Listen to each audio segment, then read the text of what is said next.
Well, you talking about Zack Snyder? Do you want to go into the Justice League? So we've talked about it in the past. I think we were both kind of especially intrigued to see it just because it's so unique in a way. It's like it's not a director's cut of a movie that already exists. That's not what you're watching. A director's cut would be by definition, um, or an extended cut would be like there's a theatrical version that the director either approved or kind of contractually had to approve. And then there's like, this DVD cut of it where it's like, well, if there were fewer studio requirements, this is the movie you would have gotten. But generally, they're like, it's one of those things where, like, Peter Jackson talks about it with the Lord of the Rings extended edition, where he's like, well, I'm not saying that the extended edition is the definitive version, or even for that matter, my director's cut. This isn't necessarily my vision for the movie. It's just an extended version of the movie. I had a theatrical vision, I had an extended vision, so it runs the gamut. But this is unique because it's like literally the movie that got released is one that he had to abandon well before it was completed, and then it was reworked by a completely separate team. So it's just it's as though the whole project got canceled and then reworked by somebody else. And so it's more like, I would say, basically the movie got canceled and then work on it resumed 3 years later. Yeah. That's more what it is. It's so fascinating. Yeah. And just the whole meta story around it, because his daughter died, and he had to basically abandon the project. Right. and Totally. and so there's this tragic element to it, and then so when it comes out, there's almost another story of him working through something else. Yeah, because you imagine that if your child dies, there's no movie production in the world that matters all of a sudden. It's like everything feels so trivial and stupid and non-consequential, and yet it was 4 years ago now that she died, right? Or 3.5 or something. No, I guess it would be more like 4. And so, he and his family are probably starting to pick up the pieces, and it feels very symbolic to now resume work on this project, complete it, and present it to the world the way he wanted it to. Especially when, separately from his family life, the movie got released, the theatrical version of the movie got released to terrible effect. It didn't make the money it needed to make. It made like 700 mil, which was like, come on, like this is supposed to be the fucking Justice League. Yeah, the Justice League. Yes, the Justice League. And not to mention the weird allegations with Joss Whedon and like the whole thing. And so I actually, you saw the theatrical. I saw it in theaters myself. I saw it, but I can't remember anything about it. Yeah. Like here are the things I remember about the theatrical release. I remember the Superman scene, like where he comes back and he's bad. And he can like track the Flash. He tracked the Flash. That's what I remember. I remember the Flash like falling on Wonder Woman's boobs at some point. And that was Joss Whedon. That Joss Whedon thought that was funny. I remember that. Because she was pissed off about it. I remember that. I remember the end being just so garish, like the end of it being like completely garish and silly. I remember Steppenwolf being like so ugly and generic. And then like maybe I think he get like killed by fear or something. Like he's afraid. I have no idea. He's afraid, and then all the parademons like eat him or something. That's what I recall. Like you're thinking of like It or something. No, it's maybe the end of The Lion King where the hyenas are like, well, we're gonna eat you now. He gets eaten. And he gets eaten. That'd be hilarious if that's not true whatsoever. I have no memory. It'd be really funny if it was something you invented like in a dream. There's other stuff I remember, I think. Let's see. I just remember quips, like all these quips, and I remember, A surprising amount of them, I think, are still over Zack Snyder's. Yeah, so I remember that. Well, I hated Batman v Superman. Like I think I've talked about it on this podcast before, but like, and I didn't like Man of Steel at all either. Like I thought that was like a lot of schlock. But Batman v Superman was this gross. Remember that whole Doomsday thing and like what the fuck is going on in this movie? Yeah. And I remember like we all left like after Superman died, like it was a crowded theater and everybody like there was no like enthusiasm. Like everybody left like they were leaving a funeral. It was like this was a horrible experience. I remember like Lawrence Fishburne was in it for some reason, and this is a terrible, terrible movie. It's bad. And I didn't like Man of Steel, but I liked Ben Affleck as Batman theoretically. I just didn't remember the whole thing with like Lex Luthor and like a jar of pee. Like, yeah, there's like a peach tea thing. What was going on? There was a lot going on with Batman v Superman, which yeah. The extended version I don't think fixed any of the problems with it either. Jesse Eisenberg is so weird in it. Yeah, he's like a tech guy now, and he's basically he's more of that persona, right? He's supposed to be like the eccentric. Well, I don't know how much of that is actually his performance versus like we all saw him in The Social Network, and so we're projecting. I don't know. I don't. I think that's what they were going for. I think they were going for Mark Zuckerberg as well. Jesse Eisenberg's Mark Zuckerberg as Lex Luthor. Fictional Mark Zuckerberg, yeah. Because Mark Zuckerberg is not. Yeah, I feel like now that we know Mark Zuckerberg better than we did in 2010, it's that performance is fucking ridiculous. Yeah, because like Mark Zuckerberg's got that like weird doll hair, and he's just like, Senator, please smoking these meats. Yeah, we have assess the issue, and it is not. It's like, Senator, we do not view it as our role. Yeah. So I went into Justice League like it was homework, and brought along my dear wife who had to do the homework with me, and I remember being like, I was so like done with the Snyderverse. I was so like not into it that I was like, oh good, it's only 2 hours, and oh good, they recolor corrected it so it at least, because honestly the theatrical version is color corrected more to my liking, my generic liking. It's not necessarily story motivated, but it doesn't look like the Snyder color correction, the grayish, like lens grease look. Yeah, I remember thinking like, well, that was a very forgettable, very bad movie, but at least they kind of cobbled it into something less messy than what he would likely do. So when I heard like people be like, oh, we want to see the Snyder cut, my very first reaction many years ago was like, I don't, because I feel like I saw the Batman v Superman movie, and that was the Snyder cut, and it was shitty. But then, as time went on, it was like, well, just purely from a film studies perspective, purely from like a, we got 2 overindulgent Snyder DC movies. Shouldn't he have been allowed to finish his stupid vision? Like so even just so we can have like narrative closure on the whole thing. Because if we're going to move on to Todd Phillips' Joker, and we're going to move on to Shazam and stuff, I'd like to just like close the book on that Snyder thing in a more in something that wasn't a Frankenstein movie. And then I also felt like there have been now quite a few more Frankenstein movies, like Suicide Squad, Rise of Skywalker. Rise of Skywalker is like far and away the worst one. Yeah, and I feel like J.J. Abrams wanted it to be that way. You think so? Yeah. Look, it is hard to imagine like if there were to be an Abrams cut. It's like, well, how are you going to make fucking The Emperor make any sense? Yeah. And like giving that more room to breathe doesn't make it any better. I'm not sure. No. But I was pretty convinced that this wouldn't either. I was like, I was convinced that I would not like the movie, but I would enjoy the kind of process of watching the movie. Like I was still like looking forward to it. Every time they showed a trailer for it and I saw Dark Side or whatever, I didn't care. But of course, the more I heard about it, the more I was like, well, good for Zach. That's good for Zach, Mm-hmm. And then, we actually got to see the movie.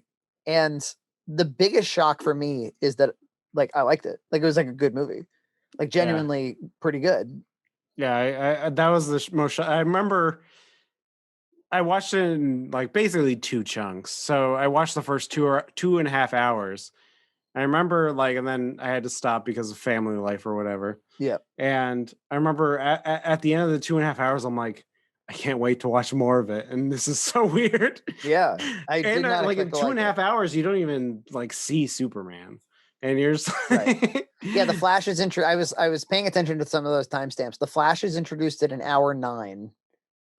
Um, that's one of the things that was unique about the editing, the post-production structure was instead of doing the Infinity War thing of kind of like keeping all the chess pieces balanced. So I think that like Infinity War and to a large extent Endgame as well, but mostly Infinity War, it is like a mathematically pure movie. Like it is really, really precise. And instead of doing, and I think that the Joss Whedon cut was trying to be more of that style. mm-hmm. And this is more like, no. There's like these 5 chapters, and an entire chapter can just be Cyborg, and an entire chapter can just be like Themyscira. You know, or what? And so that was an interesting approach. It makes it a bit more like um, Lord of the Rings, or reading Lord of the Rings too. Does the Lord of the Rings books do that? Like where they'll just do the whole Frodo thing, and then it will like cut back to Aragorn and do the whole Aragorn story. Yeah. I can, and then I know I can tell why like Ray Fisher was so Yeah. pissed off because Sure. like they cut out so much Cyborg. Yeah. So much Cyborg. So much so that it's like, is there a way you can cut him out of the movie entirely? Because now I'm just wondering why he's here. Yeah, He has no because I story. remember that in the Joss Whedon cut being like this, like who's Cyborg? I don't care at all. Yeah. But now I'm like, he was like my favorite part of that movie in some parts, where I was just Yeah, he definitely had like, well, the story itself was ultimately important to the plot, which was that he's sort of powered by a mother box. I don't remember if that was explicitly said in the theatrical version, but it's certainly fleshed out here more. But yeah, he has like in his like car accident scene, he's got this like really emotional moment, and he's got one towards the end too, where he's like his dead parents are kind of like beckoning him. There's a lot of good pathos in his story, and yeah, I thought that there was like for one thing, it clear like with this 4-hour cut and the fact that he gets to be as indulgent as he wants now, which is really kind of the beauty of how things went down, was between the streaming service and everything else. Because even if he had stayed on the project, there's no way anybody was going to let him release a 4-hour movie in theaters. So he gets to be every bit Zack Snyder that he wants to be. Yeah. And so it's grand and mythic, and it can yeah, it felt like very self-actualized. And for a lot of it there was no humor. At least the first hour, wouldn't you say, is very intensely epic. Yeah.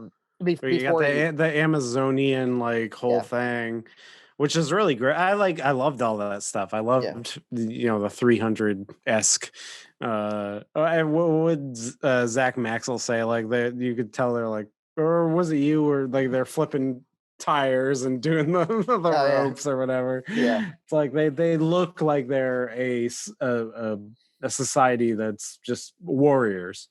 And I remember they did all they like quick, we're at Themyscira now, and like Steppenwolf has the mother box, and like it's done, like that whole thing went down in like Yeah, 3 to 5 quick. minutes max, and then it was like, Atlantis is under attack too. So it's very like very Avengers. Yeah. Where you're just kind of like getting the key bits of information so that you can get to the characters. Whereas in Snyder's vision of it, it's like, no, we're going to spend a half hour on Themyscira, because Themyscira is like a really big piece of the plot. And I think too, I remember hearing early on that Justice League was going to be a 2-part movie, but it is clear that there's only one story. And so a 2-part movie would not work. I would rather have a streaming 4-hour movie, frankly. Yeah. I actually I liked how Superman wasn't there until like 2.5 hours in. And Yeah. even when he was, he like kind of just flew off and did his own thing for a while. Yeah.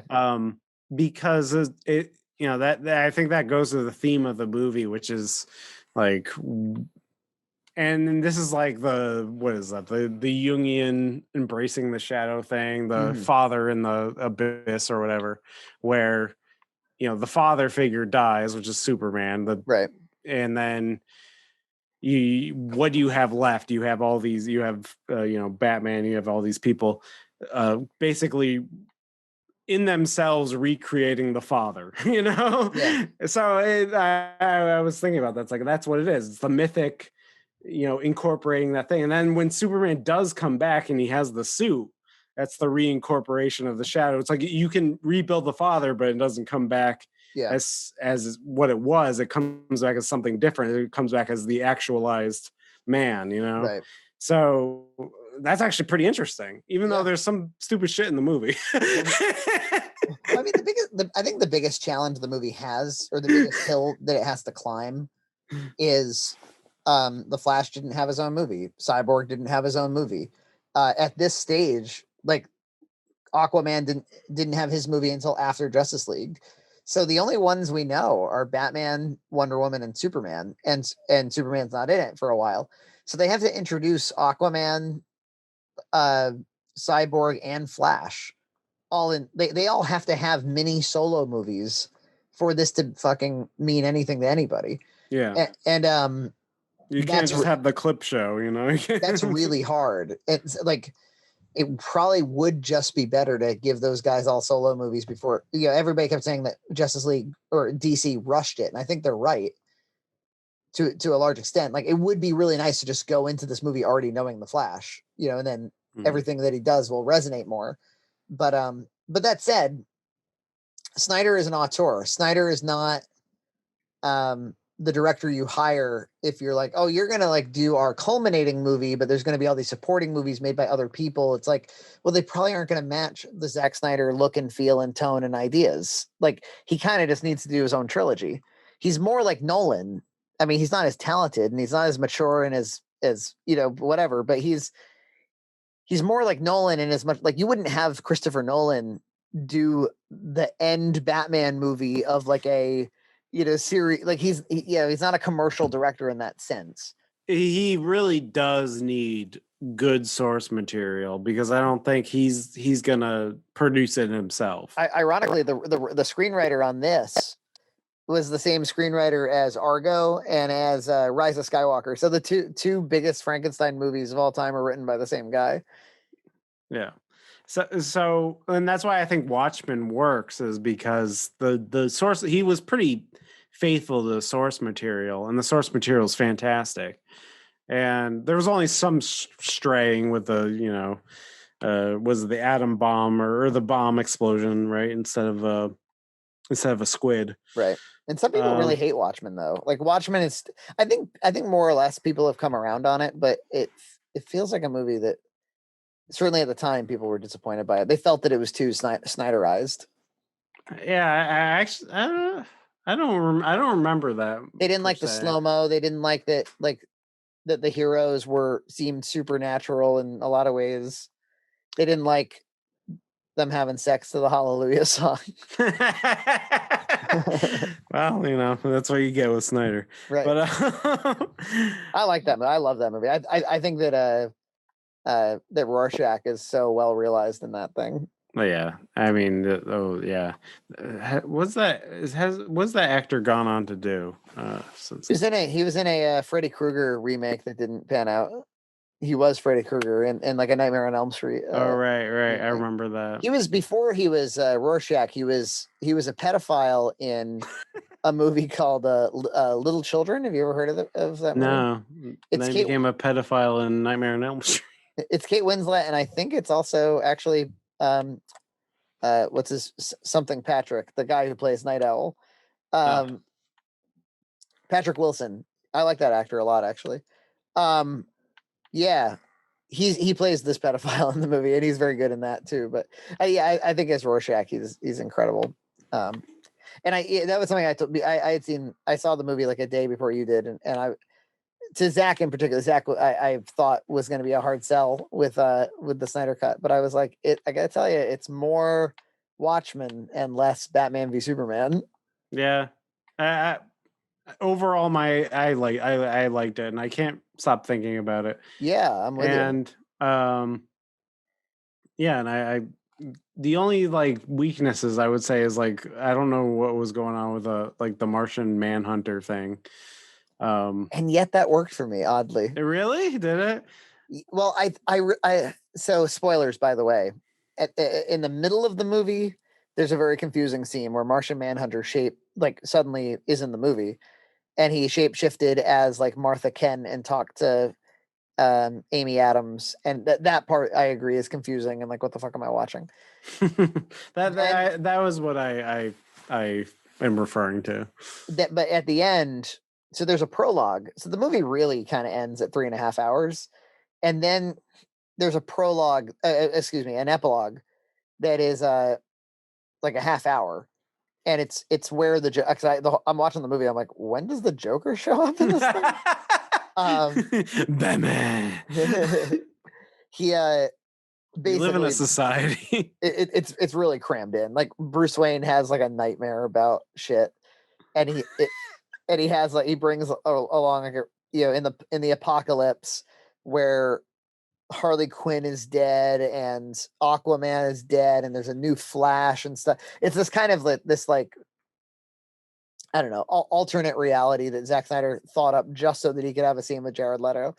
Where like Batman brings along the Joker on this like kind of heist, and they end up having this like intense dialogue with each other, and it is very fun to see. And by the way, talk about shallow depth of field. It's like the whole thing is shot like extremely artistically, like to the point of like I'd like to see the performances a little bit more. They're mostly just out of focus. Yeah. So anyway, Bruce wakes up from his dream. He's like, oh, which is how they explain what the fuck we're watching. And then the Martian Manhunter, which is, this kind of scary looking alien, but he has like a Superman vibe to him. He flies down and he's like, Bruce Wayne, I have a stake in this fight too. But so the dialogue is trash, but the the guy's performance and the costuming and his voice and the music that was behind him lent such purpose. I really thought it worked. Like that guy could. I think that goes through the whole movie where there's scenes that I vaguely remember from the other Justice League, but they work so much better because the score is better. Yeah. The scenes were given more room to breathe. Right. They're like given the better context. So like everything is like what it should be. Yeah, you probably shouldn't give Zack Snyder's raw footage to somebody else. Like but there was a really nice piece of dialogue there where he goes, he's like commending Bruce Wayne, this mortal, for accomplishing what he's accomplished, and he's like, your parents would be proud of you. And there's a really nice Ben Affleck performance moment where he's like, I hope so. And I don't know that like I can't stop thinking about that particular moment where it's like Batman in his 50s. There's a really cool line in Batman v Superman, by the way, which terrible movie, but terrible trash. But he goes, I'm older now than my father ever was, which stuck with me for some reason. Like the idea that Batman would have because he's living in the shadow of this trauma of his parents dying. Yeah, and he's living like a crazy, dangerous life. Right, but he's actually sort of like that trauma that drives all of his decision making happened so long ago that he's outlived his father's age, like probably by, I assume that Tom Wayne was in his 40s or something. So and now you have Batman in his 50s. He's kind of like outlived the trauma, even though he hasn't. There's something nice about like an aged Bruce Wayne still being like, man, I hope my dad's proud of me. And in the context of all these aliens and Amazonians and underwater monsters and all this crazy shit, to still have Batman be like, I hope my dad's proud of me. I hope I thought that was really, really special. I loved Ben Affleck's performance in this cut. I think there is like like kind of like maybe it's the alcoholism, but like there's like a kind of a glassy eyed, determined, like he determined look to him, and there's like he's very assured of himself, and when maybe he shouldn't be, and but he is, and he gets it done. And that's Batman. Batman is, I think you have to agree, he's psychotic on some level, but he, like, he's fallen into, and also like there's very little that's healthy about what he's doing, even if it's ultimately positive. He he translated his trauma into violence, essentially. and he's brought kids along for he's like preyed upon kids who also lost their parents, and is like, hey, want to be like a Spartan? I'll train you to be a Spartan. It's like, but you can live, but I have a lot of money, and it's the whole thing is really fucked. Yeah, and it's like, here's my like old man friend who adopted me, and he's gonna like trick you out with weapons. Yeah. And you think I'm crazy? Take a look at my butler, who's also my dad. He just tinkers all day making weaponry. Master Wayne. Oh, for some reason, I teared up a little bit for some reason when Superman shows up to Alfred and he goes, "You must be Alfred," and Alfred says, "Master Wayne said that you would come." I don't know why, but it like got me. Made me emotional. Yeah, I like the scene where Ben Affleck as Batman, as Bruce Wayne, goes like, "Oh, this is Alfred. I work for him," and that was nice. got me too. That was really nice. Yeah. But one thing I was thinking about the editing. I thought we were gonna watch. So, yeah, it helps that I don't remember the theatrical cut very well because it was so forgettable, and I think there's a lot of reasons it was so forgettable. But so no doubt about it, watching this feels like I'm watching a new movie, a movie I've never really seen before. But for some reason, I was expecting that, like, I was expecting that I would find out that a lot of the footage that was in the theatrical was shot by Joss Whedon, and like he more or less discarded a lot of Zack Snyder's work. And it turns out that's not what happened. What you're watching when you watch that theatrical version from 2017 is a reworked, like, essentially a 2-hour sizzle reel or trailer for the 4-hour movie. It's him reworking the entire concept to be short. It's really not at all Joss Whedon's Justice League. So I feel slightly bad for Joss Whedon on this front, in as much as, like, obviously Joss Whedon would have made a very different Justice League. He had the thankless job of taking up the reins. Yeah. And it was so weird because it's like, after that whole like Martian Manhunter stuff and all that other stuff, and then the credits roll and you see that For Autumn. It's like I pretty much teared up, and I was just like, what emotions am I feeling? Yeah, and I had, I knew obviously the Hallelujah song, which the Alison Crow sings her like 6-minute rendition of the song in it's this very intense, dramatic performance of the song. It's moving by anybody's metric. And it's long, and there's an interlude where there's no backing music, which makes it especially kind of like haunting. And yeah, it felt like funeral music, frankly. It felt like somebody had died, and we just saw this eulogy for Autumn, his daughter who committed suicide. Now that song, the Hallelujah, it was always associated with Zack Snyder, because he put it in the sex scene in Watchmen, and everybody was like, "That was so weird! Like, what a weird musical cue and stuff." And then he played it in the trailer for the Snyder cut, and I thought he was trolling, like the way he had Joker say, "We live in a society" in the trailer. Versus awesome. Which he does not say in the actual movie. He's a mad lad. I thought it was really funny, but I just thought he liked the song, and he was trolling you with, like, because he knows that you saw Watchmen. And then they played it in the credits, and I looked into it, and it turns out it was Autumn's favorite song, and that that woman who sings it in the credits sang it at their funeral and stuff, and that's why it was in Watchmen in the first place. So the song has way more meaning to their family than a troll, certainly. But yeah, it's you said it well, and I agree, which is like almost regardless of what I think of the movie itself, Batman and Superman and all this stupid shit.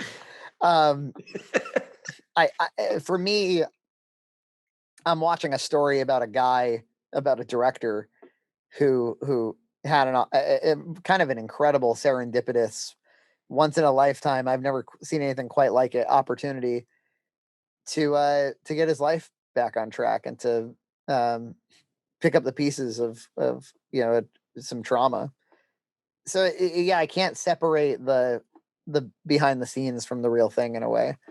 I mean, I can, but it's on my mind the whole time, and I'm so happy for him. I think it's so cool. If it just doesn't. This is what everybody keeps saying, is like it doesn't feel possible that, like, remember people were saying like there is no Snyder cut. Like people were saying shit like that. Yeah. It's like, well, what do you mean there is no? Like, what? He can't edit a movie? Like, yeah.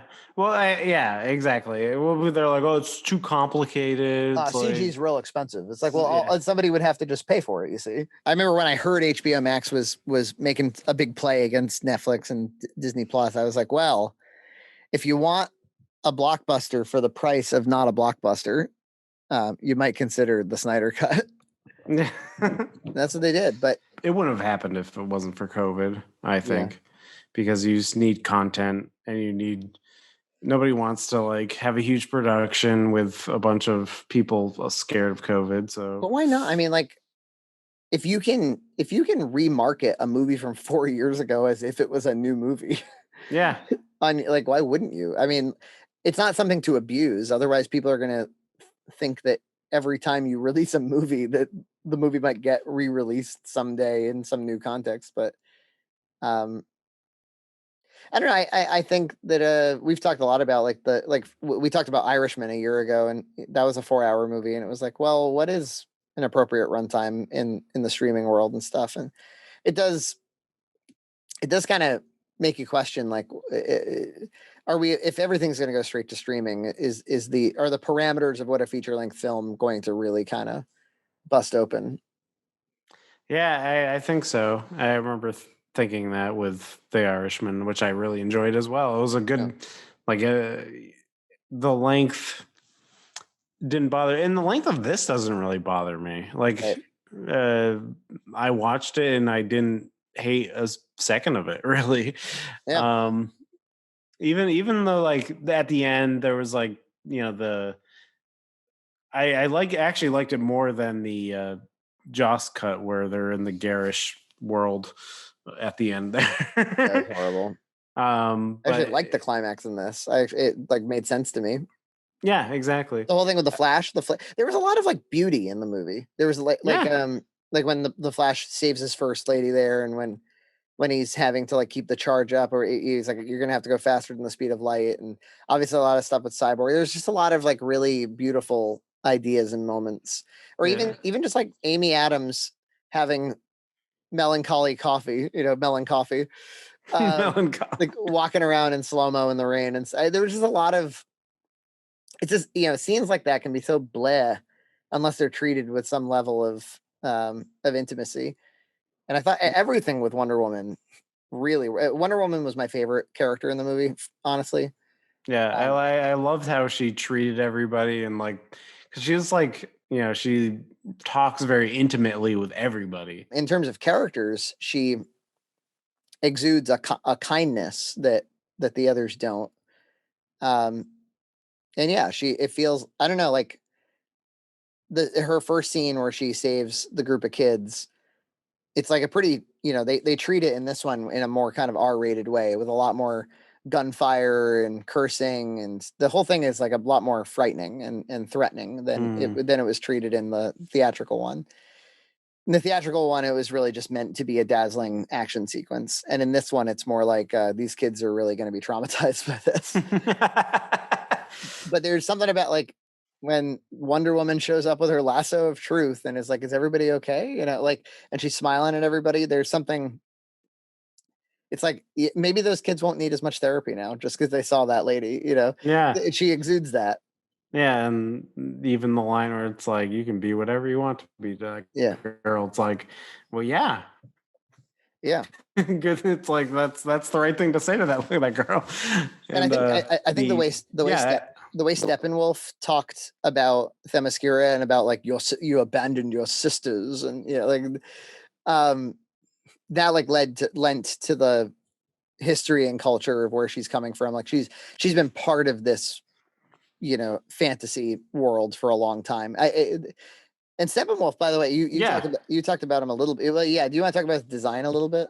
Well, I think his design's way better. Like his face is a little more. I said it was like a little more like derpy. It's like a little more like there's a little more life to his eyes. Yeah, where he's a little more relatable and he's a little more pathetic. Yeah, because they set up like almost this abusive relationship he has with Darkseid, and because apparently he like try to do a coup against him or something. He's been apologizing for like decades, and he's kind of in that abusive relationship with him, and so you almost feel bad for him. And at the end, he gets his head chopped off. Yeah, there's a performance moment with him when he's talking to like Darkseid's boy there, and he goes like, I've seen it. Like he does this finger point moment where he's kind of trying to muster up a little bit of like he's trying to intimidate him back a little bit. It's just pathetic and sad. And I love the Superman moment, the I'm not impressed moment, Yeah. And his like armor, the textured like spiny armor that like he can kind of control is a very good, interesting. And it's like he's got a good brutish presence to him. And when in the original cut, apparently in the original cut, that's not even Joss Whedon's fault. The studio like basically mandated that he look like that. Oh, really?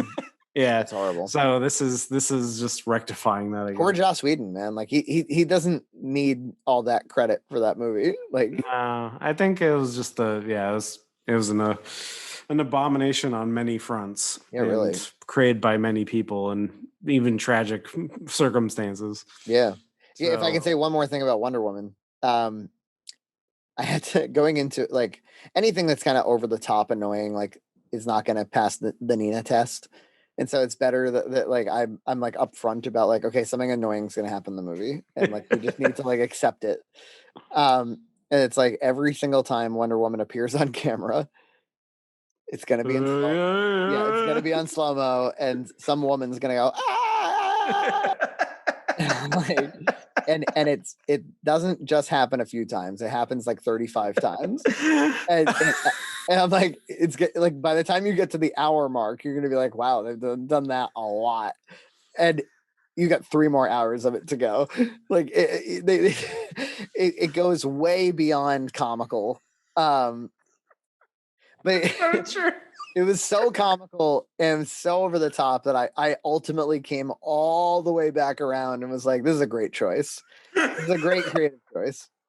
Run, which is kind of thematic of the whole movie, really. I'm like, you know what? Like as long as you commit to this very Snyder take on everything, then I'm cool. Yeah. So good movie, 10 out of 10. yeah. I mean, look, if I'm being real, like it's no Infinity War, but like, it doesn't have Tony Stark in it or something that you can really sink your teeth into. But it does have a lot of pretty good stuff, and or it's not the Dark Knight where it's like, wow, this is something that I can like, it just got its hooks in me. It's got me remembering the hell out of it. But it's close. It's a lot closer than I ever would have thought. I mean, I'm really shocked that it's as good as I'm shocked that I like it this much. Yeah. And like every day I want to get more reasons to not like it, but I do. I like it. What do you think of the aspect ratio? Well, actually, I liked it a lot because I was watching on my iPad, and that's 4:3, and so it looked beautiful. Yeah, I guess I don't The know. Retina screen and everything. Well, I mean, because it was shot in IMAX, right? There were some shots like there were these really really low angle shots of some of those terrorists in the Wonder Woman scene we were just talking about coming in that like yeah I think were made more dramatic by the more vertical aspect ratio, but it's not about more information, it's about the emphasis of information. I mean, if I'm being honest, I think it's just Schneider being like, this is my auteur Yeah, exactly. speaking to me. I think it should be this. Here's my kooky thing. Yeah, Yeah, yeah, no, that's that's what I fine. think. I Everything think. else in the movie is his kooky thing. So give me all your kooky things. But I enjoyed it because of my beautiful Retina screen on my iPad, That's nice. the iPad Pro.